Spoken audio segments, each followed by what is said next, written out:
29장 1절부터 한번 봐볼까요? 잠깐만요. 1절요. 29장 1절부터 한번 보면은, 야곱이 발행하여 동방 사람의 땅에 이르러, 우리가 오전에 공부했듯이, 드디어 이제, 오빠의 딸하고 결혼해라. 부모님께서 그렇게 이야기를 했죠. 그래서 그 말을 듣고 아내를 구하기 위해 가지고, 야곱이 이제, 동방 사람의 땅에 이르러, 이렇게 하면서 성경은 이야기를 하고 있습니다. 이게 어떤 개념이죠? 동방 사람의 땅. 이게 바로 예수님이 아내인 우리를 구하려고 이 땅에 내려오는 이런 개념들이거든. 왜냐면 동방 사람의 땅이라 하는 것이 뭐죠? 에덴 동산은 에덴의 동쪽이잖아. 동방에서 멀어지는 거 이런 개념이거든. 어떤 개념인지 알겠죠, 그죠? 이렇게 해가지고 여기에서 이제 와서 우물에서 이제 여기서 라헬을 만나죠, 항상. 우물에서 만나는 이유는 뭐죠? 이건 다 아는 거죠. 우물은 뭡니까? 마시는 생수 씨를 가리킨다고 씨. 예, 그래서 항상 우물 옆에서 누구를 만나요? 신랑을 만나는 거라. 모세도 우물에서 신부를 만나고, 야곱도 우물에서 여기를 만나고, 리브가도 우물에서 만나고, 사마리아 여자도 우물에서 만나고. 왜? 우물은 바로 구약과 신약, 말씀을, 씨를 의미하거든. 예? 그래서 여기 사마리아 여자 만났었을 때 남편 데리고 와라. 남편 없습니다. 남편 6명이나 있었는데 없다 하잖아. 없다 하는데 뭡니까? 그 우물에서 자기를 채워줄 수 있는 사람이 없다 이런 개념이거든. 어떤 개념인지 알겠죠, 그죠? 그렇게 하기 때문에 우물에서 만나는데 일단 뭐 다 아는 내용이니까 16절부터 한번 봅시다. 뭐 다 하면은 여러분 다 아는 거니까 16절에 봤을 때 드디어 이제 라반이 이제 형이 에서가 자기를 죽이려고 하니까 이제 피하는 거잖아, 그죠? 피해가지고 아내도 구할 겸 형도 피할 겸 겸사겸사 해가지고 이제 리브가 오빠 집에 라반의 집에 외삼촌 집에 들어왔어요. 외삼촌 집에 들어왔는데 야곱은 좋은 거라. 왜냐면 그 딸들이 2명이나 있거든. 여기서 이제 한 명 결혼을 해야 되니까 야곱은 이제 괜찮지. 그렇게 하고 이제 에서가 노가 풀리면 엄마가 부른다 했는데 이제 이 상태로 20년 동안 못 본단 말이에요, 보면은. 그렇게 하는데 라반이 2딸이 있으니까 형의 이름은 레아요, 아우의 이름은 라헬이라. 레아는 뭐가 부족하다고요? 17절에? 네, 이게 무슨 소리죠? 시력이 부족하다 무슨 뜻입니까? 시력이. 저 에서도 시력이 안 좋고 마지막에 그렇게 해서 뭐 그렇게 되는데 레아는 시력이 부족하다. 레아는 유대인을 가리키죠. 예수님을 못 알아본다 이 말입니다. 안경을 꼈다 이 개념이 아니고 레아는 알력이 부족하고 라헬은 곱고 아름다운. 지금도 유대인들은 어떻게 되죠? 예수님을 못 알아보죠. 못 알아보고 우리는 알아보고 저 사람들은 아직도 메시아를 기다리고 있으니 참 답답하잖아. 보면 2022년도에 그렇게 하고 있으니까 시력이 약하단 말입니다. 신랑을 못 알아보는 거 이게 시력이 약한 거지. 시력은 뭡니까? 우물이란 말이에요. 우물. 물이 흐리단 말입니다. 마실 수 없는 거. 자, 그렇게 하는데 신랑을 못 알아보고, 신랑을 못 알아보고, 이 구조를 이제 나중에 이렇게 하다가, 나중에 이제 알아보게 돼서 통곡을 하고, 뭐 이거 로마서하고 연결을 해야 되는데, 그렇게 하면 또 오늘 너무 기니까, 일단 그렇게 하고, 그 다음에 18절 한번 볼게요. 18절에. 18절에 보면은, 야곱이 라헬을 연애함으로 대답하되, 이제 야곱이 이제 외삼촌 집에 딱 있어 보니까, 동생이 자기 마음에 들거든. 그 동생하고 이제 결혼을 하고 싶은 거라. 그래가지고, 외삼촌의 작은 딸, 라헬을 위하여, 제가 외삼촌에게 7년을 갖다가 봉사를 하겠습니다. 봉사, 이 개념을 잘 보세요. 이게 섬기는 거거든. 아바드. 섬기다. 집사라고, 집사. 이 개념이 집사라 말입니다. 오늘날 뭐 목사, 장로, 이게 다 집사입니다. 같은 직분은. 7 집사의 개념이 섬기다 개념이 다 그거예요, 보면은. 그거를 이야기하는 거예요. 라헬을 위하여 외삼촌에게 7년을 봉사하리로다. 그렇게 하면서 19절에 이제 언약을 맺죠. 그래서 라반이 가로되 그를 네게 주는 것이 타인에게 주는 것보다 나으니 나와 함께 있어라. 그렇게 해가지고 20절에 야곱이 라헬을 위하여 7년 동안 라반을 봉사하였으나 그를 연애하는 까닭에 7년을 수일같이 여겼다. 그만큼 라헬이 좋아하는 거죠. 라헬이 좋아가지고 7년을 며칠 정도처럼 그렇게 연애를 하면서 열심히 이제 일을 했는 거죠, 보면은. 외삼촌도 야곱을 갖다가 7년 동안 잘 부려먹었는 겁니다. 야곱이 라반에게 이르되 이제 7년이 지났어요. 7년이 지나가지고 내 기한이 찼으니 내 아내를 내게 주소서 내가 그에게 들어가겠나이다. 이제 첫날 밤을 보내겠다. 이 뜻이죠. 그래서 22절에 라반이 그곳 사람을 다 모아 잔치를 하고 저녁에 그 딸 레아를 갖다가 야곱에게 데려가며 야곱이 그에게로 들어가니라. 기가 막힌 일이 여기서 이제 발생을 합니다. 자기는 라헬을 위해서 7년 동안 봉사를 하는데 암만 그때 뭐 전기가 없고 에디슨이 전기를 발명한 게 아니라 가지고 전기가 없고 불이 없다 하더라도 첫날 밤에 뭐 캄캄하니까 안 보이겠죠. 안 보여가지고 약속을 깨고 라반이 자기 레아를 갖다가 여기다가 집어넣어 버립니다. 야곱한테. 그렇게 하니까 24절에 이제 종도 주고 25절에 야곱이 아침에 보니까 아침에 이제 발견을 하게 된 거죠. 아침에 보니까 이제 언니 레아라 말입니다. 언니 레아라 가지고 얼마나 황당하겠어요. 근데 여기서 봤었을 때 좀 이상한 점이 없습니까? 아침에 보니까 레아라 라반에게 이르되 외삼촌이 어찌하여 내게 이같이 행하셨습니까? 내가 라헬을 위하여 외삼촌께 봉사하지 아니하였나이까? 외삼촌이 나를 속이심이 어찌미니까? 26절에 라반이 변명을 합니다. 라반이 가로되 형보다 아우를 먼저 주는 것이 우리 지방에서 하지 아니하는 바니라. 이를 위하여 7일을 채라. 야 7일 있다가 라헬도 줄 테니까 7년 동안 내한테 더 봉사를 해라. 그렇게 이제 제의를 합니다. 그렇게 해가지고 야곱이 그대로 이제 오케이 사인이 떨어져가지고 7년을 14년을 봉사를 해서 이제 라헬을 갖다가 이제 데리고 오는 거죠. 근데 여기서 이제 좀 기가 막힌 일이 생깁니다. 왜냐면은 물건을 잘못 사면은 물리기라도 하지만은 이 결혼하는 것은 내가 사랑하지도 않는 사람하고 첫날 밤에 하룻밤을 갖다 뒤따 보내게 됐으니까 얼마나 기가 막힙니까? 여러분 상식적으로 생각을 해보세요. 내가 저 사람 동생하고 결혼하려고 했는데 아침에 보니까 아니 언니가 뒤따라 들어와 있단 말입니다. 여기서 보면은 정말 웃기는 게 뭔가 하면은 25절 한번 볼까요? 20 여기 보니까 25절에 야곱이 아침에 보니까 라헬인 줄 알고 끌어안고 난리가 났을 거 아닙니까? 밤중에 첫날 밤이니까 당연하잖아요 보면은. 근데 아침에 보니까 레아란 말입니다. 근데 여기서 속였는 게 여러분 잘 보세요. 레아가 여기서 웃기는 게 자기는 나 라헬이라고 말을 해야 되지. 말을 안 했잖아. 라헬인 척 했잖아. 그러니까 야곱이 몰랐는 거 아니에요, 보면은. 첫날 밤에 끌어안고 별짓을 다 하면서 뽀뽀하고 다 했을 건데, 그렇게 하면서 언약을 맺었을 거 아니에요, 첫날 밤에. 같이 하나가 됐단 말입니다. 그렇게 하는데 그때까지 라헬인 척하고 입을 다물고 있었단 말입니다. 레아가. 그 첫날 밤이니까 야곱이 정말 두근두근거리기도 하고, 굉장히 뭐 다른 데 신경이 곤두섰으니까 무조건 이거 뭐 라헬이겠다 싶어가지고, 그 야곱은 여기서 덤볐을 건데, 호나만 여기서 레아도 말을 안 하거든. 그리고 또 말을 안 했다는 것은 이미 이 사실을 갖다가 레아도 100% 알고 있었다는 소리입니다. 그래서 라반이 야, 니 먼저 들어가라. 그렇게 해가지고 야곱한테 집어넣는 거죠. 벌써 자기들끼리 이야기가 됐다는 소리 아닙니까? 이거는 뭐, 추측 아니라 뭐 100%겠죠, 보면은. 자, 그렇게 해가지고, 야곱이 아침에 노발대발 할 걸 라반이 알고 있었죠, 보면은. 알고 있었으면서, 야, 일주일 있다가 라헬도 니한테 줄 테니까 7년을 더 봉사해라. 이렇게 하면서 왔습니다. 물론, 야곱이 눈이 어두운 이삭을 갖다가 자기가 속였습니다. 그 대가를 자기도 여기서 받는 것이죠. 눈이 안 보이는 아버지를 갖다가 자기가 속이고 축복권을 가로챘으니까 자기도 여기서 눈이 안 보이는 캄캄한 밤에 리아와 좀 결혼하는 것이에요. 뭐 어떻게 보면은 인간응보다 뭐 이렇게 해서 그렇게 볼 수도 있긴 하겠지만은 여기서 그렇게 당하지만은 여기서 이제 봤었을 때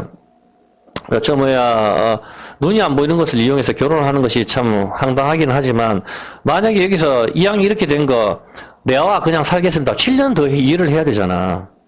14년이 작은 세월 아닙니까? 여자 하나 얻으려고 정말 7년을 더 봉사할 수도 있지만은, 아유, 난 더는 못하겠습니다. 이렇게 하는 남자들도 많다고. 어떤 개념인지 알겠습니까? 그럼 뭐, 어떻게 하겠어요, 보면은. 이왕 이렇게 되는 거, 레아하고 그냥 살랍니다. 그냥 레아 데리고, 저 이제 그냥 고향 집에 부모도 안 본 지 오래됐고, 이제 가보겠습니다. 야, 레아야, 가자, 그냥, 고마. 내하고. 일이 됐는 거 우야겠노, 이래가. 아예 가서 가난한 여자하고 딴 사람하고 데리고 살든지, 뭐, 그렇게 생각해 봐야 겠다. 이렇게 할 수도 있고, 야곱이 온갖 생각이 다 들 거 아닙니까, 보면은. 자, 그렇게 할 수도 있고, 아니면은, 이 결혼은 무효입니다. 이렇게 난리를 버리고 도망을 가는 방법도 있습니다. 그런데 야곱은 7년을 더 섬기고 레아와 라헬 둘 다 데리고 사는 방법을 선택을 했습니다. 그런데 여기서 가장 큰 수혜를 입은 사람은 누구죠? 여기서 이제 이 그림은 우리한테 뭘 보여주는 걸까요? 너무 이상하잖아. 결혼을 이렇게 하는 사람이 어디 있어요, 보면은. 물론 여기서 라반이 7년을 더 부려먹으니까 야곱을 부려먹으니까 잘됐다 이렇게 생각을 하면서 수혜를 입었다 그렇게 볼 수도 있겠지만은 가장 큰 수혜는 레아입니다. 레아라고. 어떤 개념인지 알겠습니까? 야곱은 분명히 라헬하고 결혼하고 싶었습니다. 근데 중요한 거는 어거지든지 말든지 간에 레아는 야곱한테 들어가가지고 야곱을 통해서 메시아가 나온단 말입니다. 그쪽으로 유다를 낳고. 그렇게 그 창세기 3장 15절에 여자의 후손을 갖다 낳게 되는 그 일을 갖다 여기서 이루어낸단 말입니다. 속임으로. 속여서 취한단 말입니다. 이게. 그리고 레아가 야곱의 부인이 된 것이죠. 만약에 레아가 야곱이 싫었다면은 아버지한테 결사적으로 반대를 했겠죠. 야, 오늘 네가 들어가라. 아버지 지금 라헬을 좋아가지고 라헬하고 살라고 하는데 내가 거기 왜 들어갑니까? 이렇게 하면서 결사적으로 반대를 했겠죠. 그러면은 라반 역시도 그렇게 뭐 싫다하고 야곱도 라헬하고 한다하고 다 알고 있었는데 그래 그렇다고 하면은 뭐 라헬하고 살면서 라헬 네가 좀 잘 꼬셔가지고 7년 좀 더 있도록 좀 해봐라 하든지 그런 방법을 선택을 했겠죠. 근데 레아도 분명히 좋아했단 말입니다. 여기서 그렇게 하니까 밤새도록 왜 그걸 어떻게 했냐? 밤새도록 야곱이 몰랐다는 것이 증거죠. 그렇지 않습니까? 밤새 첫날 밤에 누가 그냥 손만 잡고 잡니까? 밤새도록 하면서 아기를 낳는 행동을 했었을 건데 그때 레아는 입을 꾹 다물고 있었단 말입니다. 야곱이 좋았던 거라고 100%. 자기가 야곱이 싫었다면 말을 해야 되지. 보면은 자기 몸을 갖다가 옷을 벗기려고 했었을 때 나는 사실 레아다 하든지 아버지가 할 수 없이 보내가 들어왔다 하든지 앞으로 이 결혼 생활을 갖다 자기도 감당해야 될 부분이 크단 말입니다. 야곱은 자기가 결혼 안 하려고 하는데 거기 지금 시집을 가잖아. 자기가 감당할 부분이 얼마나 크겠어요, 보면은. 이게 어거지로 미인다고 되는 게 아니잖아, 보면은. 상식적으로 생각을 한번 해보시라고, 보면은. 그렇게 하기 때문에, 그런데 뭐 이때 결혼 풍습을 내가 제가 잘 모르겠어요, 보면은. 뭐 아버지가 가라 하면 무조건 가야 되는 건지, 그건 내가 결혼 풍습을 잘 몰라서 여러분이나 제가 뭐라고 말을 할 수는 없지만은, 중요한 거는 레아가 대박이 터졌습니다. 이 그림은 무엇을 가리키는 겁니까? 일단 18절에 라헬을 얻기 위하여 7년을 봉사를 했습니다. 라헬을 얻기 위해서 또 7년을. 예? 라헬을 얻기 위해서 7년을 갖다 처음에 봉사하자. 라헬을 얻는다 준다 해서 7년 했잖아. 레아 준다 했으면 7년을 합니까? 안 하지. 만약에 라헬 줄 테니까 14년 해라 이렇게 했으면은 야곱이 또 달리 생각할 수 있다고. 암만 라헬을 좋긴 좋지만은 14년 좀 생각해 봐야 되겠다. 부모를 못 보잖아, 보면은. 14년 동안. 여러분 같으면 암만 여자가 좋다 한들 14년 동안 집에 안 올 수 있습니까? 보면은. 뭐 그때 지하철이 있는 것도 아닌데. 그렇게 하기 때문에 지금 라반의 언약을 깨트림으로 인해 가지고 이 7년 동안의 섬김이 지금 뭐 물거품이 됐다 말이야. 지금 누구하고 섬기게 됐는 거예요, 지금? 결과적으로는 레아를 얻기 위해서 7년을 봉사했는 결과가 나와버렸다고. 맞잖아, 보면은. 라헬을 위해서 7년 동안 섬기려고 했었는데, 결과적으로는 레아를 얻기 위해서 7년 동안 봉사했는 결과가 나와버렸거든요, 보면은. 자, 근데 이 그림이 뭔가 하면은, 하나님께서는 6일 동안 세상을 창조하시고, 7일째 쉬시고 안식을 주셨는데, 인간이 언약을 깨트림으로 이 안식이 깨어졌습니다. 라반이 언약을 깨트렸단 말입니다. 예? 언약을 했잖아. 라헬하고 하겠다고. 근데 언약을 깨트렸단 말입니다. 그리고 레아도 역시 아무 말도 안 했었고, 하나님께서는 인간들 대신에 아들 예수님을 섬기게 하심으로, 섬기는 게 바로 고개 숙이심이란 말입니다. 아들 예수님을 갖다가 십자가에 고개 숙이시게 만드심으로, 바로 야곱의 두 번째 섬김 7년 벌어서 7을 가리키는 겁니다. 하나님의 두 번째 두 번의 고개 숙이심을 보여주시는 것이죠. 이것으로 인하여 유대인과 이방인 우리 모두를 구원해 주는 그림이 여기에 숨어 있는 것이라 이 말입니다. 눈에 보입니까?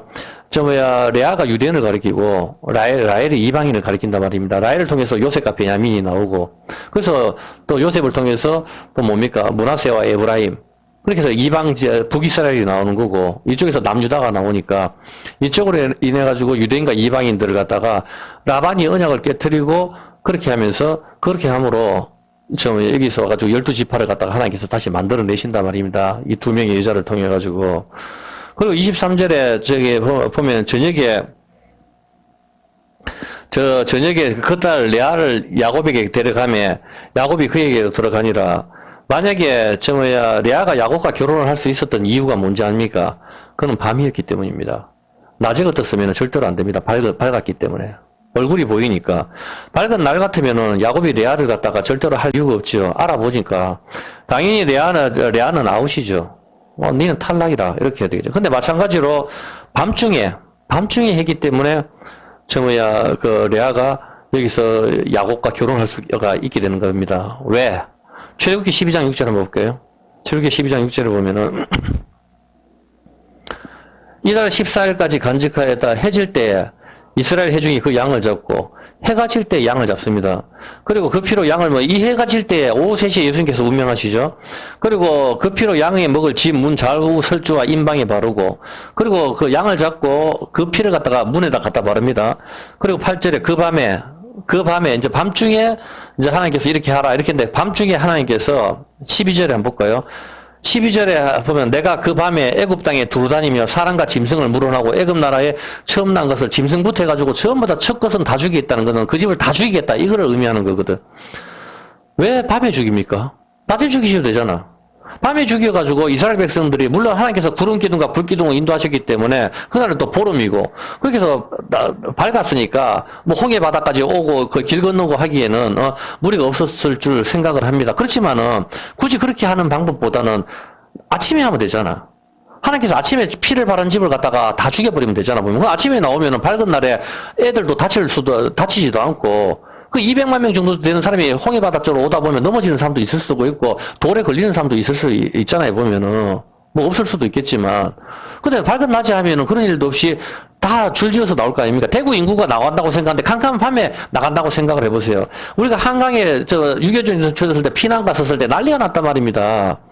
그와 마찬가지로 200만 명 정도 되는 대구 인구가 빠져나올 때 밤중에 그렇게 나온다면은 아무리 구름기둥, 불기둥으로 환하게 밝혀주신다 한들 낮에 태양보다는 밝지는 않을 거 아니에요, 보면은.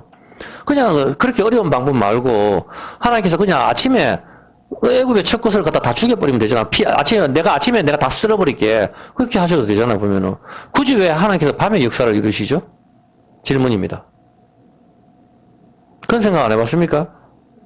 왜 밤중에 그렇게 합니까? 낮에 하면은 애국 사람들도 확실하게 죽었다 하는 거 전부 다 알게 될 거고, 전부 다, 하나님 정말 무섭네, 이렇게 더 느낄 수도 있는데, 왜 밤중에 그렇게 하고, 레아도 밤에 자꾸 일이 저질러집니까? 보면은, 그리고 저녁에 피를 바른단 말입니다. 해가, 6절에 보면 해가 뜰 때 양을 잡잖아, 보면은. 이 양을 잡는 시간에 예수 십자가에 돌아가시고, 그렇게 하는데, 여러분 잘 생각해보세요. 왜 그렇게 하는가 하면은, 밤이 뭡니까? 밤은 태양이 있는 겁니까? 없는 겁니까? 없죠. 태양이 없다는 것은 율법이 깨어졌다, 안 깨어졌다? 깨어졌다. 이해했습니까? 율법이 깨어졌으니까 이제 뭘 당해야 돼요? 심판을 당해야 되는 거라. 눈에 보입니까? 율법이 깨어졌으니까 언약이 깨어졌단 말입니다. 언약이 깨어졌으니까 죽어야지. 그게 밤이라고. 언약이 깨어짐. 너희는 다 빛의 아들이라. 우리는 낮에 속했다 하잖아. 율법이 없는 사람들은 밤에 속한 자라고. 그래서 주님이 밤에 오시는 거란 말입니다. 그래서 율법, 태양, 이게 율법이 깨어졌는, 하나님께서 언약을 깨뜨렸으니까 이제 율법은 필요가 없잖아. 깨어졌으니까. 깨어지고 난 뒤에 그 다음 어떻게 되죠? 여러분과 누가 신랑 신부가 언약을 맺었어. 언약을 맺었는데 한쪽이 바람을 피웠어. 바람을 피웠으면 이제 언약선 잡아째죠. 잡아째면 어떻게 됩니까? 신랑 신부 중에 바람을 피우는 사람은 심판을 당해야 되는 거라. 맞습니까? 밤이 그거잖아. 밤이 바로 율법이 깨어짐을 의미하는 거란 말입니다. 그러니까 율법이 깨어졌으니까 죽어야 된단 말입니다. 전부 다 밤은. 어떤 개념인지 아시겠습니까? 그거를 보여주는 겁니다. 그래서 밤에 태양이 없는 거니까 밤에 이집트의 첫 것이 전부 다 죽습니다. 그래서 마지막 9번째 재앙이 강계 이파수 조음의 흑장, 흑암 재앙. 흑암 다음에 장자가 죽잖아. 어둡고 난 뒤에 그 다음에 장자가 죽는 게 바로 나간단 말입니다. 그리고 밤에 이집트의 첫 것이 전부 죽습니다. 마찬가지로 이스라엘도 죽어야 되는데 이스라엘은 뭘 내놓죠? 여기서 양의 피를 내놓는다고. 양의 피를 갖다가 여기다 내어놨기 때문에 이스라엘은 산단 말입니다. 근데 양의 피가 저녁에 내어놓는데 저녁이 히브리어로 에레브거든. 에레브가 바로 보증을 쓰다입니다. 저녁의 뜻이 보증을 쓰다. 보증을 쓰다. 무슨 보증을 쓰는 말입니까? 우리가 지옥에 가야 되는데 예수님이 대신 보증을 쓰는 거 아닙니까? 이게 바로 저녁의 뜻이란 말입니다. 이스라엘은 목숨 대신에 이제 저녁에 다 죽어야 된다고. 이스라엘도 죽고 다 죽어야 되는데 이스라엘은 이때 빨리 양의 피를 문에다 바른단 말입니다. 양의 피를 갖다가 문에 딱 바르고 바로 언약의 피죠. 문에다 바르니까 언약의 피잖아. 문에다 딱 바르니까 그 피를 볼 때에 넘어가는 거란 말이다. 이 집은 보증을 냈으니까 담보물을 냈단 말입니다. 저녁에 하나님께서 심판을 하실 때 담보물을 내놨잖아. 내 대신에 양이 죽었다. 우린 다 죽었기 때문에 우리를 또 두 번 죽이면 안 되잖아. 그래서 양의 피를 갖다가 발랐는 거죠. 발랐기 때문에 그 집은 넘어가게 되는 것이죠. 언약의 피가 문에 발렸기 때문입니다. 이 피를 볼 때 언약은 체결된 것이고, 율법의 요구를 만족시켰기 때문입니다. 맞습니까? 저녁에 하나님께서 너그 생명을 다 내놔라. 이게 율법의 요구잖아. 그렇게 했을 때 양의 생명을 대신 내놓았으니까, 율법의 요구를 만족시켰단 말입니다. 만족을 시켰으니까, 당연히 넘어가는 거죠. 마찬가지로, 야곱도 라헬을 얻기 위해서 7년을 봉사를 했습니다. 근데 그날 밤에, 레아가 라헬인 줄 알고 들어갔습니다. 맞잖아, 보면은. 레아가 라헬인 줄 알고 야곱이 들어갔는데, 아침에 아닌 줄 알았지만은, 이제 어쩔 수 없어요. 왜? 어디에? 문에 피가 발렸습니다. 느낍니까? 바로 처녀막 터졌단 말입니다. 그 문에다가 피가 발렸기 때문에, 이제는 야곱은 돌이킬 수 없단 말입니다. 이런 개념들이 여기 다 숨어 있는 거란 말입니다. 여자의 문에 피가 뿌려진 건데, 우리가 성전이거든. 우리의 성전에 우리가 여자란 말입니다. 여기에 피가 발린단 말입니다. 처녀라는 증거란 말입니다. 이것이 언약의 피락한. 그래서 예수님께서 피를 마셔라. 이게 언약의 피락하잖아. 갑자기 뜬금없이 그 말을 왜 하시면, 이게 그냥 영생수다. 그냥 이렇게 하면서 피를 주시면 되지. 언약이란 말을 쓴단 말입니다. 언약의 피. 어떤 개념인지 아시겠습니까? 그런 말을 쓸 때는 여러분이 생각을 해보세요. 왜? 예수님 언약의 피요? 언약은 약속이란 뜻이잖아. 약속은 바로 혼인을 의미를 하고 있는 거고. 그런 걸 의미하는 거거든요. 그래서 피를 갖다가 거기서 뿌려가지고, 야곱은 본의 아니게 레아를 위해서 7년을 섬기게 된 것이지만, 피가 뿌려졌으니까 레아를 버릴 수가 없단 말입니다. 어떤 개념인지 아시겠습니까? 언약이 싫든 좋든 맺혀졌기 때문에 속이고 받았든지 어떻게 하든지 간에, 이제 빚어졌기 때문에 어쩔 수가 없는 것이죠. 자, 그렇게 하는데 이 언약의 피를 갖다가 뿌렸는데, 언약을 갖다가 깨트려버린 사람이 있죠, 보면은. 언약의 피를 뿌렸는데, 그게 누구죠? 이스라엘이잖아, 보면은. 이스라엘. 모세의 언약의 피를 뿌렸는데, 깨트려버린 게 어디죠? 이스라엘이잖아, 보면은. 이해됩니까? 예, 한번 볼게요. 출애굽기 24장 8절입니다. 출애굽기 24장 8절에 보면은, 한번 보세요. 모세가 그 피를 취하여 백성에게 뿌려 가로되 이는 여호와께서 피를 취해서 백성에게 뿌리고 이걸 언약의 피라 하잖아. 언약의 피를 뿌리고 같이 하나님을 잘 다른 신을 안 섬겨야 되는데 바로 금송아지 섬긴단 말입니다. 언약을 깨뜨렸단 말입니다. 그래서 다 죽어야 되는 겁니다. 언약 율법이 깨져서 태양이 어두워지는 거죠. 그래서 이제 심판을 당해야 되는 것이죠. 여기서 보면은. 그래서 이 언약의 피를 갖다가 맹세를 3번이나 했거든. 3번이나 했는데 이거 갖다 부인한단 말입니다. 마가복음 14장 24절 한번 볼게요. 마가복음 14장 24절에 보면은, 마가복음 14장 24절에 보면은, 이것은 많은 사람을 위하여 흘리는 바 나의 피 곧 언약의 피다. 바로 언약의 피는 시내산에서 하나님께서 언약의 피락했잖아. 그걸 갖다 예수님께서 최후의 만찬하시면서 이걸 언약의 피락하면서 또 이걸 갖다가 준단 말입니다. 그런데 이 언약의 피를 갖다가 제자들이 마셨죠. 마셨으면은 배반을 해야 됩니까? 안 해야 됩니까? 안 해야 된다니까? 근데 베드로는 3번 부인하고, 가룟유다는 이 피를 마시고 예수님 팔아버리고, 제자들은 다 도망갔단 말입니다. 바로, 언약을 깨어짐을 보여주는 것입니다. 근데 그 언약의 깨어짐으로 예수님이 대신 깨어지시는 것이죠. 이제, 눈에 들어오죠, 보면 이런 게. 자, 그렇게 하는데, 여기서 왔었을 때, 이렇게 하는데, 여기서 마가복음 14, 12절 한번 봐볼까요? 근데 이걸 어디서 합니까? 12절에 한번 보면은, 봐보세요. 무교절의 첫날, 6월절 양 잡는 날이 제자들이 예수께 여쭤도 우리가 어디 가서 오늘 6월절을 갖다가 잡수시기를 원합니까? 하면서 이를 묻죠. 그러니까 예수님께서 뭐라 합니까? 13절에 이상한 말씀을 하십니다. 예수께서 제자 중에 2를 보내시며 가라사대 성내로 들어가라. 그러면 물 한 동이를 가지고 가는 사람을 만나리니 그를 따라가 가지고 어디든지 그에 들어가는 그 집 주인에게 이르러 선생님의 말씀이 내가 내 제자들과 함께 유월절을 먹을 나의 객실이 어디 있느냐 하시더라 하라. 그러면 자리를 베풀고 예비된 큰 다락방을 보이리니 거기서 우리를 위하여 예배하라 하시니라. 그렇게 하면서 갔는데 어떻게 갔다고요? 누구를 따라갔다고요? 유월절 오늘 최후의 만찬 하는데 예수님께서 최후의 만찬하니까 142번지에 가라 이렇게 아니잖아. 보면은 누굴 따라가겠어요? 물 한 동이 지고 가는 사람, 여기 봐볼까요? 13절에 물 한 동이를 가지고 가는 사람을 만나니까, 물 한 동이를 갖다가 딱 지고 가는 사람 만나니까, 그 사람을 따라가라 하는 거라. 그 사람이 큰 다락방을 보여줄 테니까, 거기 가서, 유월절로 행사를 하겠다. 그래서 그 다락방에 가서 뭘 하죠? 이거 언약의 피를 갖다 주잖아. 혼인식을 갖다 자, 잘 한번 보세요. 이스라엘은 어떤 게 있는가 하면은, 신랑이 이제 신부한테 포도주 잔을 줘요. 포도주 잔을 주는데, 신부가 신랑이 마음에 들면 이 잔을 마시는 거예요. 근데 마음에 안 들면 거부하면 돼요. 그, 마셨다는 것은 신랑으로 받아들이겠다는 의미죠. 예? 그렇죠. 그래서 가나 혼인잔치에서 예수님께서 새 포도주를 만드시잖아. 물포도주를. 근데 그 포도주를 만드신 새로운 포도주를 사람들이 마셨거든. 마셨는 것은 혼인을 갖다가 의미하는 거라. 이게 성찬의 개념이거든. 하나가 된다는 의미란 말입니다. 전부 다. 그와 마찬가지로, 물 한 동이 들고 가는 사람 따라가면 그 사람이 집을 하나 보여주는데 그 안에서 오늘 언약의 피를 마시는 그 일을 한다. 이게 구약이 어디하고 연결되죠? 그대로? 물 한 동이 들고 가는 사람 집에 가가지고 혼인식을 하는 장면이 하나 나오잖아. 구약에. 야곱이 아니고. 참네. 창세기 24장 15절. 리브가잖아. 그거를 지금 재현하는 거라니까. 한번 말을 마치지 못하고 리브가 물을 항아리를 어깨에 메고 나오니까 리브가 따라간다고. 리브가의 집에서 이삭을 위해서 오늘 결혼식 이야기를 종이 하잖아. 이해를 했습니까? 그래서 리브가가 오케이. 그렇게 해서 같이 여기서 성찬을 하잖아. 먹고 마시잖아. 그 처음에는 안 먹어요. 왜? 여기서 부들에서 소색이다 하고 하잖아요. 보면은. 그렇게 하는데 33절 한번 볼까요? 33절. 33절 했을 때 이 종이 안 먹는다니까? 이게 중요한 거예요. 보면은, 봐요. 33절에 보면은 그 앞에 식물을 베푸니 라반이 막 아브라함이 보냈다 하니까 좋아가지고 거기서 식물을 막 베푼단 말이에요. 보면은 같이 먹읍시다. 같이 먹는다는 것은 하나가 된다는 개념이 있다고. 식사를 한다는 개념은. 성찬이라고.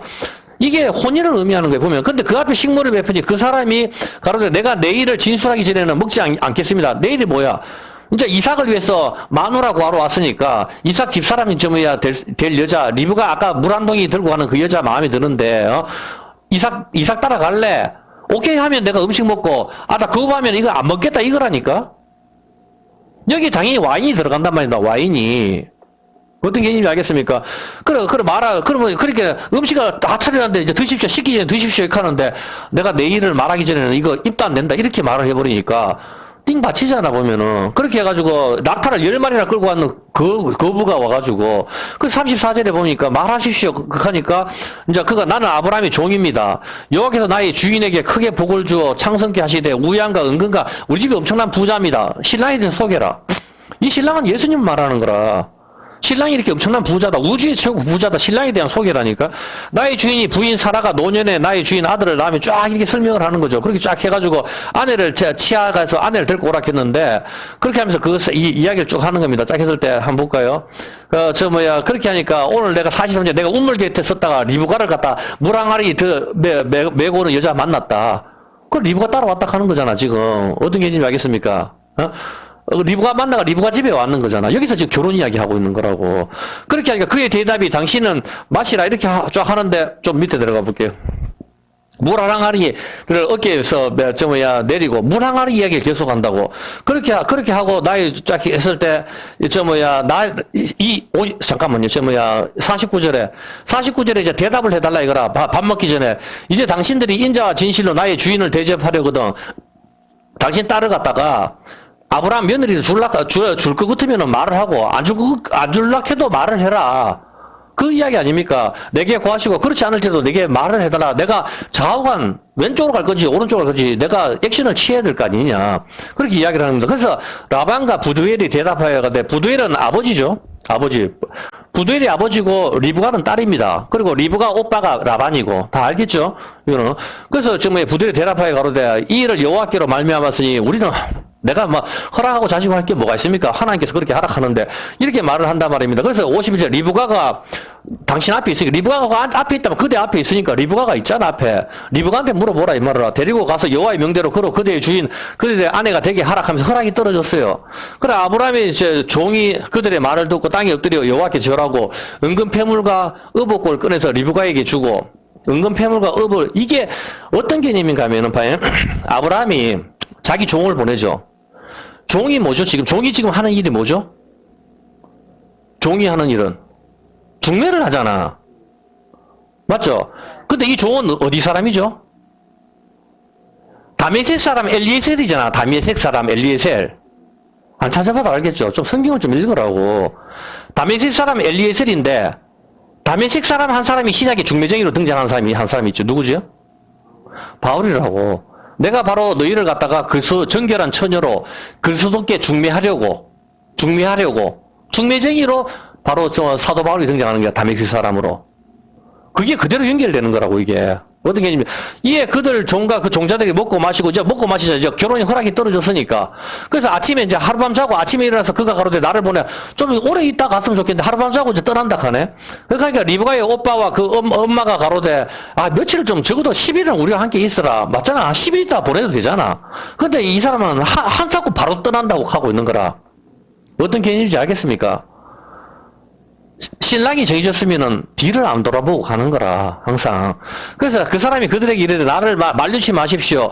여호와께서 내게 형통한 길을 주셨으면 나를 보내 내 주인에게 돌아가겠어. 그들이 가로되 그럼 우리가 소녀를 불러서 한번 물어보겠다. 리브가를 불러 그에게 이르되 네가 이 사람과 함께 갈래? 그러니까 리브가가 그의 유모하고 같이 가죠. 유모하고 오케이 이렇게 해가지고 리브가가 바로 따라간단 말이야. 천만인의 어머니가 되겠다 하는 이 축복을 받고 그리고 떠나버린다고. 어떤 개념이에요. 그래서 오전에 이야기했다시피 천만이의 어머니가 축복, 우리 너희는 넌 천만이의 어머니, 이게 사라한테 내려주는 축복이잖아.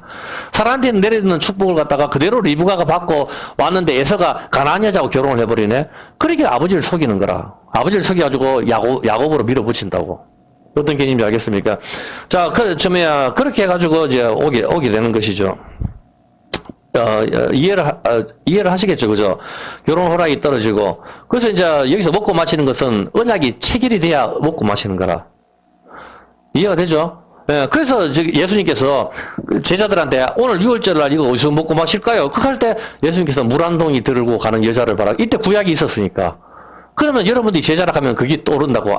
리브가 집에 가서 결혼 이야기를 하고 있는 거. 예수님은 그걸 지금 재현하고 있는 거라고. 최후의 만찬은. 이제 눈에 보입니까? 물 한 동이 들고 가는 여자 만나가지고 결혼식 이야기하는 거는 리브가밖에 없잖아, 구약에.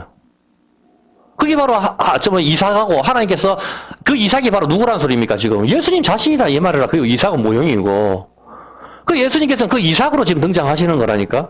그래서 최후의 만찬 거기서 피를 가지고 이걸 갖다가 예수님이 뜬금없이 이거 먹어. 이거 언약이다. 이거 언약의 피다. 언약의 피를 갖다 준단 말입니다. 왜 그 피를 왜 줍니까? 너그 창녀니까. 그때 그 리브가는 순수했던 여자였었는데 지금 너는 언약이 깨어졌는 창녀란 말입니다. 피가 없단 말입니다. 그래서 이 피를 대신 마시라 이 말. 남자가 대신 흘린다고 이제는. 그래서 그 피를 갖다가 제자들이 다 마시고 또 배반을 한다고 거기서. 3번 베드로가 3번 부인해. 그게 바로 시내산에서 3번 부인을 그대로 재현하는 거라니까. 가룟유다는 어떻게 합니까? 그걸 그대로 받고 자기는 그대로 목을 매잖아. 목을 매다는 게 그 값을 주는 거거든. 야, 오늘 다 하지는 못할 것 같은데, 뒤에서 좀 더 넘기면서 해야 될 것 같아요. 일단은, 레아와 라헬의 그 개념들 조금 익혀지죠, 보면은. 그렇게 해서 가는 겁니다. 그래서 무조건 해가지고 갔다, 이렇게 이런 게 아니고, 일단 출애굽기 32장 19절입니다. 그래서 거기서 그렇게 되는 거거든, 보면은. 자, 첫 번째가 여기서 하나님 잘 섬기겠다 했는데, 금송아지 섬김으로 첫 번째 언약이 깨어지죠. 자, 깨어졌었는데, 사실 제가 옛날에는 교회 다닐 때, 제가 57년 동안 이 교회를 다니면서, 제가 옛날에 이 장면을 봤을 때, 정말 이해가 안 됐었어요. 왜 이해가 안 됐는가 하면은, 아니, 하나님께서 이걸 갖다가 십계명을 친히 쓰셨는데, 모세 쥐가 뭔데? 모세 자기가 뭔데 언약을 갖다 하나님 하나님 깨뜨리라. 이렇게 말하지도 않는데, 자기가 뭔데 이걸 깨뜨리나, 정말 웃긴다. 난 처음에 옛날에 제가 그렇게 생각했거든요. 이해가 안 되더라고. 맞잖아, 보면 하나님께서 친히 주셨는데, 모세가 하나님께 묻든지, 하나님이 이 사람들이 금송아지 생긴데 왜 할까요? 이렇게 물어가지고 하나님께서, 야, 언약에 깨라. 이렇게 해서 깨뜨리면 모르겠는데, 그냥 화가지고, 송아지가 그 춤추는 것을 보고 화가 치밀어가지고 판을 갖다 뒤던져버린단 말이야, 여기서 봤을 때. 도대체 뭐야, 도대체. 내가 처음에 옛날에 이해가 안 됐었지.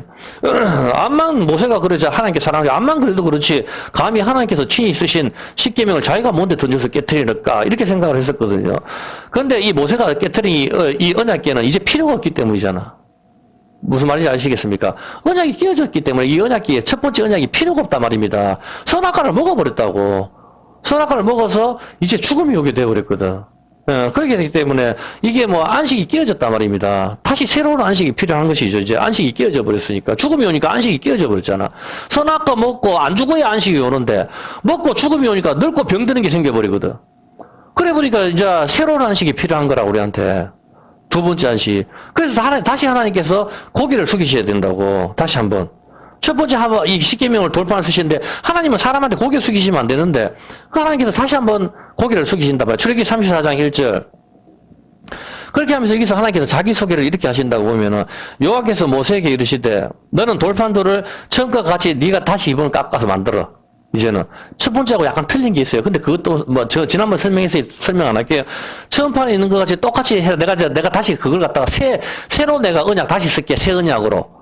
새 언약으로 내가 다시 쓴다. 하나님께서 그렇게 말씀하시거든. 내가 다시 그 처음 판에 있는 걸 내가 그 판에 다시 쓴다. 이게 새 언약이잖아. 그 예수님께서 피를 주시면서 이거 새 언약이다 하거든. 이제 마시라. 이거 그럼 그때 그 새 언약이 우리 마음에 새겨지는 거거든. 네. 그렇게 하는데 이제 저 뭐 4절에 모세가 이걸 들고 가죠. 돌판을 갖다가 처음과 똑같이 까가지고 아침 일찍 일어가지고 들고 여호와의 명대로 시내산에 올라갑니다. 시내산에 올라가니까 6절에 하나님께서 글을 쓰실 때 어떻게 합니까? 글 쓰시기 전에 자기소개를 이렇게 한다고요. 여호와로라 여호와로라 하나님 이름을 2번 불러요. 이제 어떤 개념이죠? 이게 갑절이거든. 반복. 새로운 전환을 이야기하는 거고 반복이 뭡니까? 갑절을 주시는 게 금요일 날 만날 2배로 주시잖아요. 예수님 갈라지는 걸 의미하는 거라. 예수님이 갈라지셔야 갑절이 되잖아. 따블이 된다고. 구약에다가 하나 더 주시는 게 신약이거든. 그러니까 마찬가지로 그래서 하나님께서 여기서 내가 그냥 나는 여호와라 이렇게 해서 다 알잖아. 보면 모세가 그걸 모를 사람도 아니고. 근데 하나님께서 자기소개를 나는 여호와다 여호와다 이거 벌써 갈라지심을 여기서 예표하고 있는 거란 말입니다. 그렇게 하고 나는 자비롭고 은혜롭고 노하기를 더디하고 인자와 진실이 많은 하나님이다. 여기서 이렇게 소개하는 거야. 안 그러면 너가 다 죽어야 되는데 언약이 깨어졌으니까 내가 이렇게 자비가 많고 노하기를 더디하고 인자와 진실이 많은 사랑의 하나님이기 때문에 내가 다시 두 번째 돌판을 주는 거예요. 이 소개를 여기서 하는 거라 이 말입니다. 보면은 이거는 뭐 다 알겠죠, 보면은. 자, 그렇게 해서 이 두 번째 돌판을, 우리한테 주시는 것이죠. 그렇게 하면서 여기까지는 다 아시는 거니까. 자, 그렇다면 이제 질문 들어갈게요. 하나님께서 사람을 무엇으로 만드시죠? 흙으로 만드시죠. 예, 그렇죠. 자, 그렇다면 하나님이 뭐가 되십니까? 토기장이가 되시죠. 이사야 64장 8절. 이사야 64장 8절에 보면은, 그러나 여호와여 주는 우리 아버지시고, 우리는 진흙이고, 주는 토기장이입니다. 토기장이. 하나님을 토기장이라 하죠. 자, 창세기 2장 7절에 보면은, 한번 보세요. 자, 여호와 하나님이 여기서 땅이 빠져서 땅의 흙으로인데 땅이 하나 빠졌네요. 아다마가 있습니다. 아다마 아파라. 그러니까 땅의 흙으로 사람을 지으시고, 오늘을 보면 그게 있습니다. 땅의 흙으로, 사람을 지으시고, 땅의 흙으로 사람을 지었습니다. 여기서 흙이 바로 아파르, 먼지, 티끌, 흙, 모래, 뭐 이런 진흙, 이런 개념인데, 여기서 왜 하나님께서 사람을 땅의 흙으로 만드시죠? 금이나 은이나 강철로 만드시면 더 좋잖아, 보면은. 오래 살 수도 있고 좋은데, 왜 흙으로 만드시죠? 그러면 자동차가 부딪혀서 잘 깨어지지도 않을 텐데 흙으로 만드셨습니다. 쉽게 부서지고 쉽게 깨어지고 그런 가루로 만들어서 한강에 뿌리기도 하잖아요. 이왕에 만드시는 거 좀 튼튼하게 만들면 좋을 텐데 왜 이렇게 깨어지기 쉬운 흙으로 만드시죠? 여기에는 개념이 있겠죠. 일단 그리고 여러분 저걸 한번 보세요. 이 진흙이라는 개념이 흙에다가 뭐가 들어가야 돼요? 물이죠. 피가 들어가야 비로소 사람이 되는 개념이라고. 이런 개념들을 익히세요, 그냥. 주는 토기장이, 여러분이 토기를 만들면 우리 진주가 밥그릇을 만들어 봐서 알지만, 거기 물이 들어가야 된다고, 물이. 흙에. 물이 안 들어가면 뭉쳐지지가 않거든. 어떤 개념인지 알겠죠? 자, 흙에 왜 깨어지기 싫은 흙으로 만들까요? 요한복음 8장 4절에 보면 이런 개념이 어떤 개념인가 하면은 잘 보세요. 예수께서 말하되 선생이여 이 여자가 가늠하다가 현장에서 잡혔나이다. 모세는 율법에 현장에서 잡혔다 하죠. 가늠하는 여자, 가늠하고 있는 여자를 데리고 왔는 거라. 데리고 와가지고 이 여자를 돌로 치락했는데 선생은 어떻게 합니까? 예수님은 그렇게 이야기를 하거든요. 그렇게 하니까 하나님이신 예수님께서 어떻게 하죠? 6절에 예수님을 시험을 하려고 왔는데 예수님께서 몸을 굽히사 손가락으로 땅에 글씨를 쓰십니다. 땅에 글씨를 쓰시고, 저희가 계속 옆에서 계속 물어요. 우약가요 계속 묻잖아. 실제로. 우약가요, 그 계속 할 때, 일어나 가라사대, 너희 중에 죄 없는 자가 먼저 돌로 쳐라. 이렇게 하고 또 다시 몸을 굽히사 손가락으로 땅에 글씨를 두 번 쓰신다고.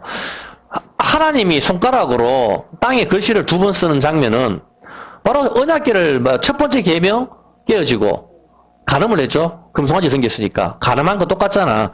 그렇게 하고 다시 또 2번째 돌판을 줘가지고 그 간음했는 이스라엘을 구원해 주는 거거든. 여기도 마찬가지로 간음했는 사람을 데리고 왔었는데 예수님이 똑같이 땅에다가 글씨를 두 번 쓰신단 말입니다. 보면은. 이것으로 가늠한 여자가 구원을, 얻는 것이죠, 보면은. 2번 글씨를 쓰시는 거. 당연히 이 모습은, 첫 번째와 2번째, 계명을 우리한테 주시기 위해 가지고, 몸을 굽히시는 하나님을 이야기하는 것이죠. 근데 여러분이 분명히, 알아야 될 것은, 간음은 혼자 하는 게 아닙니다. 2절 한번 볼까요? 2절에 봤었을 때, 아침에 다시 성전으로 들어와서 다 나온지라, 그리고 3절에, 서기관과 바리새인들이 간음 중에 잡힌 여자를 끌고 와서 가운데 간음 중에 잡힌 여자를 끌고 왔습니다. 남자가 없어요. 간음을 혼자 하는 게 아니죠. 남자도 같이 끌고 와야 맞잖아. 근데 그 남자는 안 끌고 여자만 끌고 왔단 말입니다. 그 여자만 데리고 왔는데 그러면은 이 여자만 데리고 왔고 남자가 없단 말입니다. 그러면은 이 데리고 왔는 여자와 간음하는 남자는 누구란 말입니까?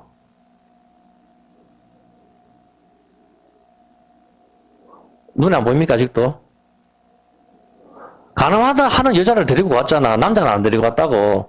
그래서 이 사람들이 와가지고, 가늠하다가 현장에서 잡혔는데, 율법에 돌로 치락했는데, 왜 할까요? 이렇게 하니까 예수님께서 고개를 2번 숙이셔가지고 이 여자를 구원해 주시잖아. 죄 없는 자가 돌로 치락하잖아. 그럼 죄 없는 자가 돌로 치락했으니까, 죄가 없는 자가 돌로 쳐야 되는데, 죄가 없는 사람이 한 사람도 없단 말입니다. 그래서 돌로 칠 수 있는 자격은 예수님밖에 없잖아. 다른 사람 죄를 안 치고, 그렇게 해서 이 여자가 구원을 받잖아, 보면은. 그럼 이 여자와 가늠한 사람은 누굽니까? 데리고 왔는 사람들이라니까. 그 이야기를 하고 있는 거라고. 남자를 안 데리고 왔잖아. 이스라엘이 금송아지하고 가늠했는 게 누굽니까? 전부 다잖아. 지금 이 가늠 중에 데리고 왔는 여자는 바로 그거를 이야기하고 있는 거라. 금송아지와 아론이 가늠을 안 했습니까? 누가 안 했어요? 다 했단 말이라, 가늠을. 가늠 중에 와가지고 여자만 데리고 왔다고 남자를 왜 안 데리고 겁니까? 남자는 데리고 왔는 자기들이거든. 그 이야기를 하는 거라고, 지금. 가늠 중에 현장에서 여자를 데리고 와서 난리를 지기잖아, 자기들이. 그렇게 했는데 예수님께서는 죄 없는 자가 돌로 치락했을 때, 너가 다 가늠했는 놈이다, 이 뜻이잖아. 아직 이해 안 됩니까? 자, 여자가 가늠했어요, 그죠? 근데 이 사람들한테 예수님이 뭐라고, 재판관이신 하나님께서 뭐라고 합니까? 너가 죄가 있다 하잖아. 죄 없는 자가 돌을 때, 그럼 이 죄가 있다 하는 건 이 사람들도 가늠을 했다는 소리잖아.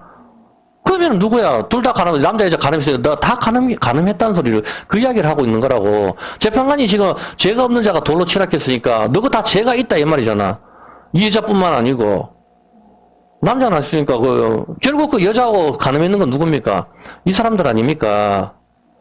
율법과 가늠한 사람들 다 같단 말입니다. 씨가 없는 거. 예수님 없이 내가 율법을 지킴으로 구원받는 거, 그게 가늠이란 말입니다. 선악과 먹었는 거, 그 자리에 앉는 것. 첫 번째 하나님께서 글씨를 쓰신 언약궤가 깨어졌습니다. 금송아지와 간음을 안 한 사람이 누가 있습니까? 전부 금송아지와 간음을 했습니다.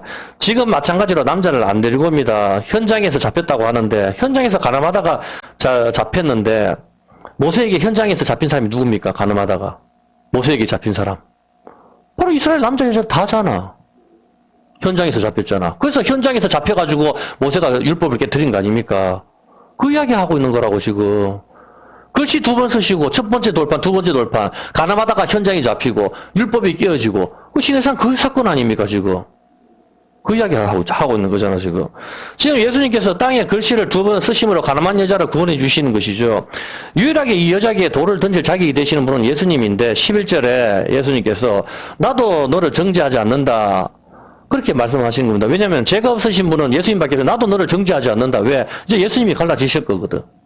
그거를 이야기하시는 것이죠. 보면은 용서를 해주시는 것이죠. 자, 여기까지는 이해를 했으리라 생각을 합니다. 이거는 우리가 많이 공부를 했는 것이니까. 자, 근데 여기서 6절에 보면은 예수님께서 땅에 글씨를 쓰시는데, 여기서 이 땅이 개입니다, 개. 영덕 대개 할 때 개. 그게 헬라어로 개인데, 이게 흙이란 뜻입니다. 흙, 지구, 땅, 육지를 이야기하는 것이죠. 그리고 손가락이 히브리어는 에츠바, 다채로운 색깔들. 이 손가락이 다채로운 색깔들은 제사장이 입는 채색 옷, 다채로운 색깔이 뭡니까? 무지개를 말하는 거라. 무지개는 뭐죠? 언약을 말하는 거라고. 그래서 예수님께서 손가락으로 글씨를 쓰신다는 것은 바로 언약을 이야기하는 겁니다. 여러분 손가락을 다 보세요. 전부 다 크기가 다 굵기나 그 길이가 다 틀립니다. 이게 다채로운 색깔들. 원어가 그래요. 다채로운 색깔들. 다채로운 색깔은 무지개를 말하는 거라. 무지개는 바로 언약을 말하는 거고, 이 손가락으로 우리를 만드시는 겁니다. 사람을. 손으로 흙으로 우리를 만드시고, 이걸로 온 세상을 만드시는 거고, 말씀으로 창조하시는 거. 전부 이런 다 같은 개념들입니다.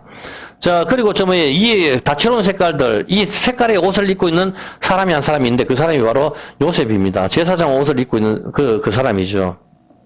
어떤 개념인지 아시겠죠? 그죠? 예? 자, 그래서 이 손가락을 갖다가, 이 손가락이 바로 다채로운 색깔들, 무지개, 언약, 이 손가락을 도마보고 옆구리에 넣어라. 그렇게 이야기를 하는 것이죠. 보면은. 자, 손가락을 글씨로 쓰시는 그 언약을 말하는 거죠. 자, 그렇다면은, 이사야 64장 8절에, 하나님은 토기장이십니다. 토기장이.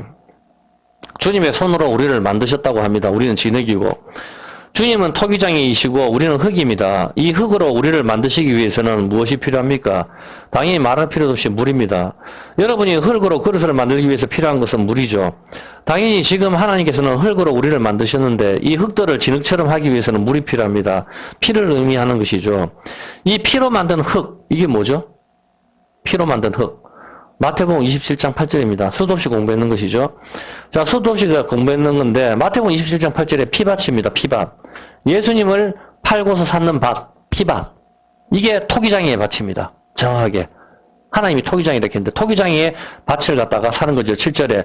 이것을 토기장이의 밭을 매입을 합니다. 어떤 개념인지 아시겠습니까? 자, 그렇게 하는데, 토기장이는 하나님이십니다. 이 개념을 익히셔야 됩니다. 당연히 토기장이는 하나님이신데, 이 하나님께서 이 피밭의 흙으로 사람을 만드시면, 그것은 어떤 사람이 만들어집니까? 피로 만든 사람이 되죠. 피로 만들어진 사람. 이 피는 깨끗하고 흠없는 예수님의 보혈의 피로 우리를 만드시니, 이제 두 번 다시 금이나 은, 철로 만든 것보다도 더욱 튼튼한 하나님의 피로 우리를 다시 재창조하시는 것입니다. 이제는 죽지도 않고 깨어지지도 않는 거, 하나님 피로. 첫 번째 흙으로 만든 거는 그걸 메타파하고 있다, 이 말입니다. 그러므로 첫 번째 흙으로 깨어지기 쉬운 흙으로 우리를 만드신 것은 당연히 언약이 깨어짐으로 전부 죽어야 되는데 예수님이 중간에 깨어지심으로 다시 그 피로 우리로 다시 재창조를 하신다, 이 말입니다. 이제는 금이나 은이나 이런 것보다도 절대로 깨어지지 않는 그 몸으로 우리가 바뀌는 것을 여기서 예표하고 있는 것이죠. 자, 그 피로 이제 우리를 재창조하시는 것이죠. 태초에 땅의 흙으로 사람을 만드신 것, 이것을 염두에 두시고 하나님께서는 창조를 하신 것이죠. 첫 번째 언약이 깨어졌습니다. 돌판에 쓰인 것이 가루가 되었습니다. 우리도 이 깨어진 첫 번째 언약처럼 깨어지고 가루가 되어서 죽어야 됩니다. 그런데 우리 대신에 예수님이 찢기시고 갈라지시고 우리를 구원해 내셨습니다. 마태복음 1장 6절에 보면은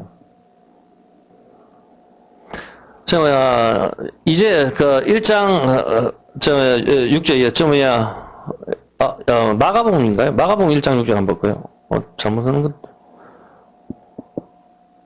마가복음 1장, 모르겠네. 하여튼, 가룟유다가 그 예수님을 팔고서 어떻게 했죠? 은30으로 땅을 사죠. 예, 잘못 찾겠네요. 자, 그리고 7절에 토기장이의, 그 밭을 삽니다. 그죠? 토기장이의 밭을, 우리 다 알잖아, 보면은. 토기장이의 밭을 사는데, 왜 토기장이의 밭을 사죠, 이 사람들이? 가룟유다가 목매달아 죽고, 은을 갖다가 성전에 던져놨었는데, 이 사람들이 의논한 후, 이 은30으로 토기장이의 밭을 사잖아. 왜 토기장이의 밭을 삽니까? 그냥 이걸로 사람들, 어려운 사람들 도와줘도 되잖아. 왜 땅을 왜 사죠? 왜 예수님을 팔았는 돈으로 땅을 삽니까? 왜 예수님 팔았는 돈으로 땅을 왜 삽니까? 갑자기. 어려운 사람 도와줘도 되는데. 좋은 데 쓰려고 생각했으면 갑자기 땅을 뜬금없이 땅을 왜 사죠? 민수기 35장 33절에 보면은 한번 보세요. 땅을 사는 이유가 있습니다. 민수기 35장 33절에 보면은 너희는 거하는 땅을 더럽히지 말라. 피는 땅을 더럽히나니 피 흘림을 받은 땅은 이를 흘리게 한 자의 피가 아니면 속할 수 없느니라. 땅이 여러분의 생리를 한다든지 코피가 터지든지 뭐든지 피가 땅을 더럽힌다. 성경은 그렇게 이야기하는 겁니다. 피가 땅을 더럽히는데, 이 땅이 깨끗하게 하기 위해서는 그 피 흘린 사람의 피가 내가 누구를 죽였으면은 그 죽여 있는 사람이 피가 뿌려져야 반드시 이에는 이, 눈에는 눈으로 그게 갚아져야만 이 땅이 다시 깨끗하게 된다, 이 말입니다. 그 땅이 더 더럽혀졌는 땅을 갖다가 다시 깨끗하게 하기 위해서는 바로 그 피 흘린 사람의 피가 여기 쏟아져야 된다. 이 말을 하는 거죠. 창세기 3장 17절에 보면은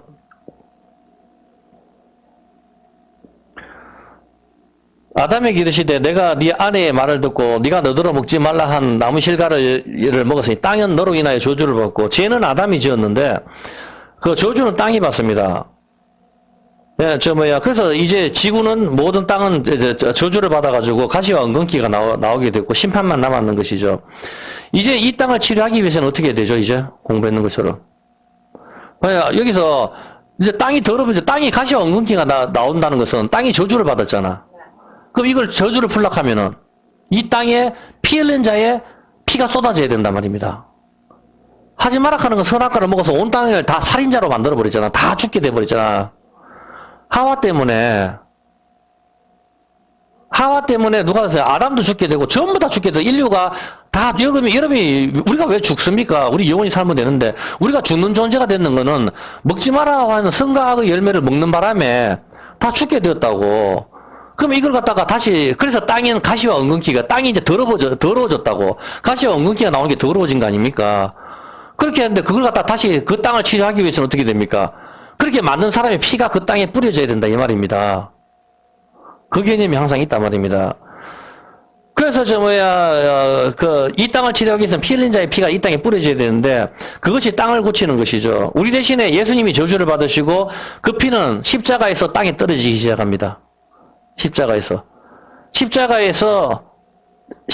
흘리는 피가 땅에 뚝뚝뚝 떨어져서 그 피가 흘러가는 곳마다 땅이 깨끗해지는 것입니다.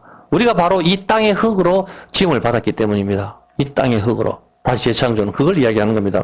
그래서 이제 이 피값으로 어디 땅을 사야 됩니까? 땅을 산다면은. 창세기 2장 7절.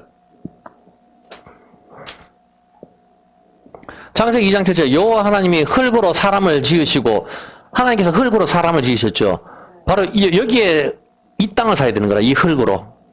이제 알겠습니까? 통치자이신 하나님께서 여기 땅의 흙으로 사람을 만들었기 때문에 이 땅이 저주를 받았는데 여기에 이 땅을 사야 된다고.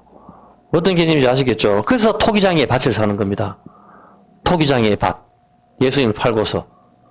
어떤 개념인지 아시겠죠? 보면은. 죄는 사람이 짓고 저주는 땅이 받습니다. 그리고 마찬가지로 죄는 함이 저지르고 저주는 뜬금없이 가나안이 받는단 말입니다. 그런데 하나님께서는 저주받은 가나안 땅을 주시겠다고 아브라함하고 약속을 해버리시죠. 근데 정작 아브라함이 죽을 때 받은 땅은 없고 막벨라 구라나 그것도 받았는데 그것도 그냥 받은 게 아니고 돈을 주고 샀단 말입니다. 돈을 주고. 근데 그게 그대로 넘어가지고 또 돈을 주고 사는 땅이 바로 피밭이고 이렇게 연결되는 건데 창세기 23장 15절 창세기 23장 15절에 보면은 내 주여 내게 들어서 땅값은 은 400세겔 이 세겔을 잘 봐야 돼요. 세겔. 지금도 이스라엘은 세겔을 쓰잖아요. 단위가 우리 원 하듯이 세겔. 세겔 은 400세겔로 땅을 사죠. 근데 여기서 세겔이라는 뜻이 뭔가 하면 매달다는 뜻입니다. 매달다가 뭐죠? 예? 그렇지. 저울에 매다는 거죠. 저울의 추가 뭐죠? 돌의 에벤이라고. 저울의 추가 에벤인데 돌을 매다는 게 하나 있잖아. 그게 뭡니까? 돌을 매다는 거 하나. 저울에 돌을 매다는 게 추잖아. 그러니까 돌을 또 하나 매달아. 반석. 예수님. 십자가. 그게 매다는 그게 세겔이라고. 매달다. 저울이 뭐죠? 저울은 뭡니까? 뜻이 율법이잖아. 측량하는 거잖아. 측량. 율법에 10,000가지 율법에 하나라도 모자라거나 부족하면은 야는 탈락이라. 아무리 내가 남을 돕고 열심히 아침에 일어나서 이슬만 먹고 남을 돕는 일에 전념을 한다 치더라도 10,000가지 율법 중에 하나만 어기면 모든 게 어긴 거라고. 그래서 야는 이 저울의 무게에서 탈락이라고. 어떤 개념인지 아시겠습니까? 이 저울의 무게가 요구하는 5분의 1의 세금을 갖다가 달아야 된다고. 그 무게. 목 매달다가 5분의 1 세금이라고. 그게 바로 예수님을 하는 거란 말입니다. 세겔이 바로 목을 매달다. 십자가를 의미하는 겁니다. 이 무게를 갖다가 세겔, 여기다가 이 목을 매다는 거, 이거를 주고 뭘 사죠? 아브라함이? 땅을 사잖아. 그 땅을 샀는데 거기에 아브라함이 묻힌다고. 살아도. 열국의 어머니. 그래서 그 땅이 고침을 받고 다시 태어나는 거라고. 그 땅에 묻혀야 되는 거라. 어떻게, 그러니까 그래서 이 돈을 주고 은사백적으로 사는, 이 받은 땅, 이 땅은 영원히 아브라함의 소유가 되는 겁니다. 무게를 달아가지고 그 가치만큼 줬기 때문에. 그래서 아브라함이 400세겔로 구입했는데 이 세겔이 바로 매달다, 목 매다는 것과 같은 의미입니다. 무게를 매다는 것. 이 땅값이 바로 목숨값을 이야기하고 있는 것입니다. 지난주에 설명했듯이 목을 매는 것은 5분의 1의 세금이라고 했습니다. 목을 매달다의 뜻이 5분의 1 세금을 말한다고. 목을 매는 것은 질식시키는 거, 목을 조르는 것이죠. 바로 세금이 그걸 이야기하는 거랍니다. 목을 조르는 거. 세금을 많이 부과하면 목을 조른단 말입니다. 그래서 세무조사를 그렇게 겁을 내는 거죠, 사람들이. 요셉은 풍년 때 이 5분의 1 곡식으로 저장함으로 사람들을 구원해내었습니다. 5분의 1 세금은 바로 예수님을 보여주시는 것이죠. 아브라함이 땅을 살 때에 400세겔을 달아서 이걸 샀는 거죠. 출애굽기 20장 13절에 보면은, 시간이 너무 많아서 목 다 보여서 이제 그만 끝을 내야 될 것 같아요. 출애굽기 20장 15절 한번 볼까? 이거 아닌데? 잘못 찾아놓으면. 하여튼 여기서 봤을 때 생명의 속전으로, 여러분 다 아니까 그냥 보세요. 생명의 속전으로 몇 세겔 내죠? 반세겔, 몇 장이죠, 출애굽기? 생명의 속전 반세겔 내는 게. 반세겔 내죠, 반세겔. 생명의 속전으로. 세겔이 바로 매달, 여기 있네. 개수 중에 13장, 30장이네. 반세겔을 내, 생명의 속전으로. 반세겔을 낼지니, 반세겔은 20개라. 그래서 개수 중에 드는 자, 주미세입니다. 이게 바로 반세겔. 왜 반입니까? 반이 갈라졌기 때문에. 그걸 말하는 것이죠. 세금은 이게 바로 목을 쪼는 거. 이것으로 율법의 저주로부터 예수님이 우리를 구해주시기 위하여 예수님 대신 십자가에 죽으시고, 이것이 목매달다의 개념입니다. 십자가에 달리시는 것하고 목매다는 것하고 같은 개념입니다. 여러분들 그걸 아셔야 됩니다. 이것만 따로 설명해도 시간이 많이 가니까, 일단 한번 십자가에, 매다는 게 왜 목 매다는 것이냐, 요것만 설명할게요. 신명기 21장 22절 다 못할 것 같아요. 요것만 딱, 5분만 참으면 진주가 주리를 트는 것 같은데, 신명기 21장 22절. 신명기 21장 22절에 보면은, 사람이 만일 죽을 죄를 범함으로 네가 그를 죽여 나무 위에 달거든. 그 시체를 나무 위에 밤새도록 두지 말고 당일에 장사하여 네 하나님 여호와께서 네게 기업으로 주신 땅을 더럽히지 말라. 나무 위에 달린 자는 하나님께 저주를 받았습니다. 나무 위에 달린 자는 하나님께 저주를 받았다. 예수님이죠. 우리 대신에 예수님 대신 저주를 받으셨죠. 그런데 22절에 보면 나무에 달리거든, 그죠? 나무에 달거든, 달거든에, 이 히브리어, 목매달 다는 거, 이 히브리어가 탈라. 배탈날락 할 때 탈라. 이게 바로 목매달라, 이겁니다. 교수형을 가리키는 거예요, 교수형. 나무에 다는 거. 바로 예수님 십자가 사건은 목을 매다는 것입니다. 근데 이 의미가 어떤 의미인가 하면은 예수님이 반석이시고 반석은 돌인데 이 돌은 누구에게는 돌이지만 누구한테는 어떻게 되죠? 다이아몬드, 황호, 녹주, 보석이란 말입니다. 이 보석을 매달아서 이 땅을 사는 거 저울이고 누구한테는 이 돌에 끌려서 죽는 것이죠. 율법이 요구하는 금액을 달아가지고 부족함이 없게 달아서 주는 것입니다. 그래서 땅값을 제대로 쳐주고 그 땅을 살 수 있는 것이죠. 율법이 요구하는 대로 그걸 쳐줘야 되니까. 땅값은 바로 피해 값, 생명의 값을 줘야 그 땅을, 살 수가 있는 것입니다. 5분의 1을 살 수가 있는 것이죠. 이해했습니까지? 네? 이해가 됩니까? 생명값을 주어야 그 땅을 살 수가 있고 토기장이신 하나님께서 그 땅의 흙으로 우리를 만드시는 것이죠. 저주받은 땅의 저주를 잠재우는 방법은 바로 그 땅의 요구대로 피를 생명의 값으로 주어야 하는 것입니다. 맞죠?